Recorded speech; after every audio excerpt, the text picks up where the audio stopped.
세 번째, 이 종려나무는 시작은 미약해도 반드시 번성한다는 거예요. 끝이 보이지도 않는 그 광활한 광야에 종려나무 한 그루가 위태롭게 서 있습니다. 야, 이 넓은 광야에 종려나무 겨우 하나 제대로 클 수 있을까? 100년 뒤면 거기에 수백 그루가 자라 있습니다. 종려나무는요, 번식력이 굉장히 강한 나무예요. 이스라엘 백성은 종려나무를 보면서 이렇게 자신들을 번성케 하실 하나님의 약속을 기억합니다. 룻기 4장 18절에서 22절에 그런 내용이 들어있죠. 룻기의 제일 마지막 부분은 다윗 가문을 소개하는 것으로 끝이 납니다. 그런데 재미있는 것이 있어요. 다윗 왕의 가문을 소개할 때 그 시작을 베레스로부터 시작했다는 거예요. 사실 베레스의 아버지가 유다이고, 유다의 위는 야곱이고, 야곱의 위는 기도의 사람 이삭이고, 이삭의 위는 믿음의 조상 아브라함입니다. 아브라함과 이삭은 이스라엘 사람들이 자랑스럽게 여기는 사람이에요. 그렇다면 다윗 왕의 가문을 소개할 때에 기왕이면 아브라함부터 소개하거나 혹은 이삭으로부터 소개하는 것이 훨씬 더 좋을 것 같아요. 그렇지 않아요? 그런데 누구로부터 다윗 왕의 가문을 시작하면서 소개하고 있죠? 베레스입니다. 그런데 충격적인 것이 뭐냐면 이 베레스는 아주 부끄러운 자식이라는 거예요. 유다가 다말이라고 하는 며느리와 잠자리를 같이 해서 낳은 자녀가 바로 베레스예요. 시아버지와 며느리의 사이에서 태어난 아들입니다. 너무나도 부끄러운 자녀예요. 이스라엘 역사 가운데 지우고 싶은 역사입니다. 기억하고 싶지 않은 자녀예요. 감추고 싶은 자녀입니다. 그런데 다윗 왕의 가문을 소개하는데 부끄러운 자녀, 감추고 싶은 베레스로부터 다윗 왕의 족보를 시작하고 있어요. 하나님의 의도가 뭘까요? 아니, 아브라함부터 시작하든지 이삭으로부터 시작하면 좋을 텐데 왜 감추고 싶은 베레스로부터 다윗 왕의 족보를 소개하고 있느냐 말이에요. 왜 이렇게 하셨을까요? 하나님의 의도가 뭘까요? 왜 부끄러운 부분을 드러내는 것입니까? 하나님의 의도는 이거죠. 이렇게 미약하고 문제가 있고 연약한 가문을 하나님이 결국 변화시키고 축복하셔서 다윗 왕이라고 하는 믿음의 왕이 나오도록 만들어 주셨다는 것을 강조하고 싶으신 거예요. 시작은 너무나도 초라하고 미약하고 부끄럽지만 하나님이 붙잡고 계시니까 그런 가문에서도 다윗 왕과 같은 위대한 왕이 나오더라는 것입니다. 이게 중요한 거예요. 시작은 미약해요. 부끄러워요. 그러나 하나님이 함께 하시면 그런 부끄러운 가정이 영광스러운 가정이 되는 거예요. 예수님을 전혀 알지 못하고 점치는 거 좋아하고 아침마다 일어나면 화투로 점 띄고 그리고 신문에서 별점 보는 한 자매가 있었습니다. 이 자매가 결혼을 했어요. 조그만 소규모 공장을 경영하는 남자였습니다. 사업이 작아서 늘 경제적으로 위태위태했습니다. 그래서 이 공장이 잘 되게 해달라고 틈만 나면, 시간만 나면 점쟁이를 찾아다니고 무당을 찾아다녔습니다. 그런데 한 번은 이 공장의 자금 문제 때문에 무당을 찾아갔는데 무당이 아무 말도 안 하고 쫙 째려보더니 당신 신 받았어. 신 내림 구태해야 돼. 당신 무당 돼야 돼. 그러더라는 거예요. 그 말을 듣고 깜짝 놀랐어요. 너무나도 무서웠어요.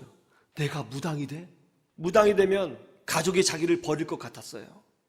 무당이 되면 왠지 어두운 인생을 살 것 같았습니다. 비참한 인생이 될 것 같았어요. 너무 두려웠습니다. 너무 두려웠어요. 잠이 오지 않았어요. 내가 무당이 돼? 어떡하지? 너무너무 두려웠어요. 그런데 그때 문득 떠오르는 생각이 있었어요. 그래, 예수 믿고 교회 다니면 무당 안 돼도 되는 거 아니야? 교회 가면 되는 거 아니야? 그래가지고 그 다음날 일어나서 누가 나 전도해주면 좋겠다. 전도 안 해주나 하고 길을 걸어 다니기 시작했습니다. 며칠이 지나서 정말 놀랍게도 어느 누군가가 초인종을 눌렀어요. 열어보니까 어떤 여자 집사님이 전도지를 전해주는 거예요. 그 집사님과 대화를 하고 그 집사님을 따라서 동네에 있는 교회에 나가게 되었습니다. 열심히 교회 나갔습니다. 그렇게 교회 나간 후에 이제는 괜찮겠지 하고 다시 그 무당을 찾아갔습니다. 그러고 말을 했습니다. 나 이제 교회 다녀요.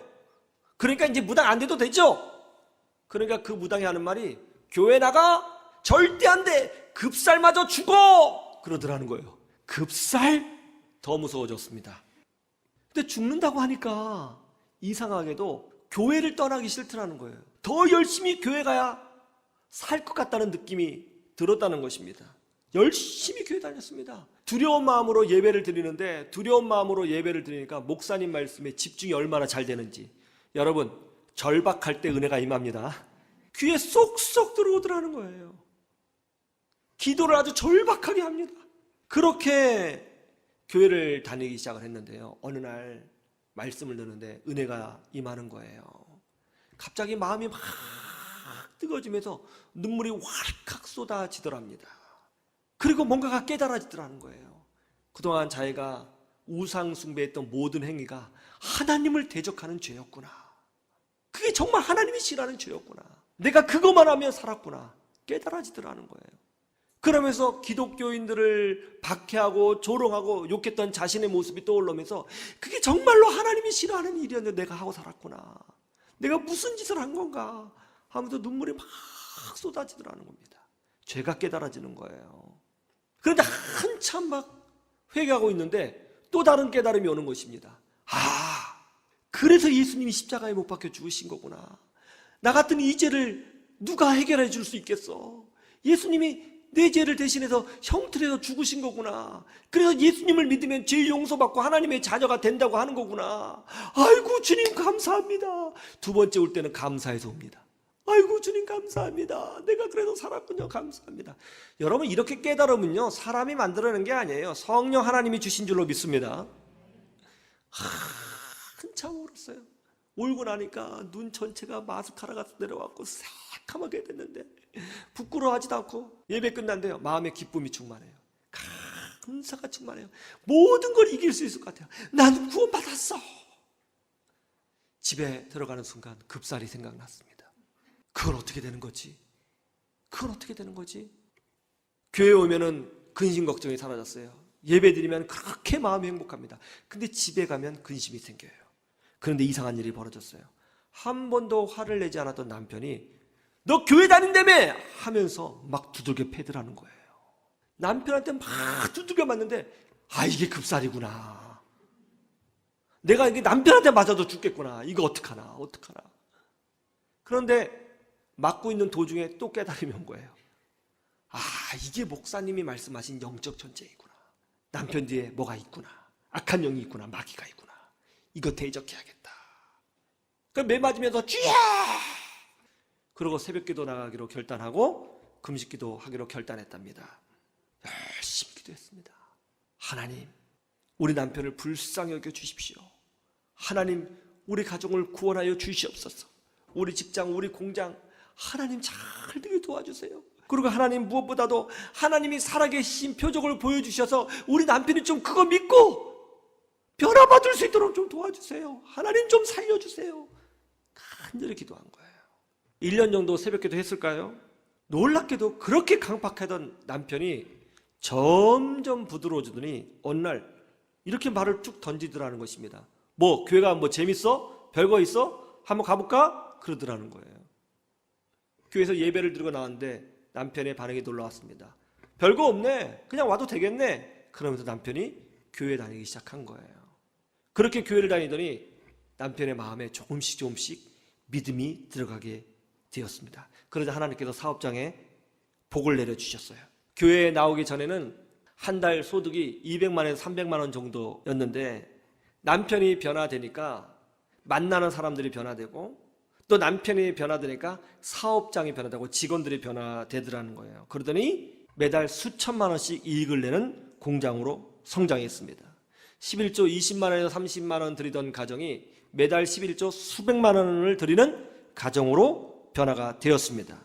더 놀라운 것은 뭐냐면요, 이게 정말 큰 축복이에요.